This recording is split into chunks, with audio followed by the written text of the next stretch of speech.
We're going to have the Prime Minister. He's going to be meeting with Joe Biden. What do we expect? Is anything going to move? What are you kind of looking for on that front? There's been some pushback from the PM's own people that they're going to even touch the question of a post-Brexit trade deal.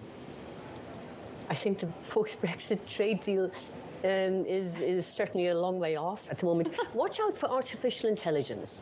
This might be a major issue between Washington and London, how London wants to cooperate much more closely with the United States, given that because of Brexit they're losing some of the cohesion and the cooperation inside the European Union.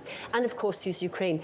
And I think the British Prime Minister will have to be very careful because there's elections coming up, and he's just hoping that the Biden administration will keep firm in its support for Ukraine, and the Democrats will actually continue to rally around President Biden. But there's so much on the agenda. And the feeling from the DC is that it actually would be very nice if London could work much more closely with the European Union. Right. I like that you kind of laughed at a trade deal. That was pretty funny. Speaking of, actually, and this impacts European leaders and then also UK leaders too, how is Europe thinking right now about the 2024 election, presidential election? Whether it's Trump or DeSantis or anyone else who's going to be on the Republican ticket, I can't imagine that there is complacency between leaders right now. Well, if you're talking about the EU leaders, there should be no ground for complacency.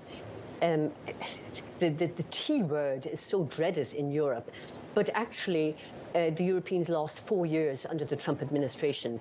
And to think that if Biden wins again, it lets the Europeans off the hook. This is the time really to push ahead with defence, with capabilities, with strengthening NATO on the European front. The Ukraine war should be the game changer in this, and the Europeans should stop just thinking who's going to win the next election and get on in putting their own security, intelligence and defence house in order as soon as possible.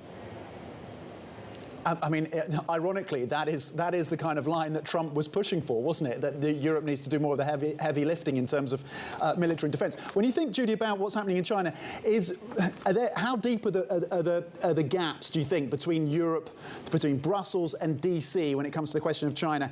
As we know, Antony Blinken's going to be making his way to Beijing in the next few weeks.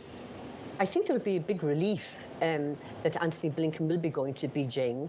This is the first thing. And secondly, actually, the European Commission President Ursula von der Leyen gave this very interesting speech on China de-risking. China is not going to disappear, and we have to find a way to work with China, deal with China, but on our own terms as well. And I think the relationship with Brussels, on the one hand, ignoring the member states for the moment, and DC, it's actually working quite well, and there's a very good chemistry between the White House and the European Commission. Member states is another issue. I think the bottom line is, are the member states aware that if they decrease their dependency on Russia, will they actually increase their dependency on China? For instance, I'm thinking of Berlin.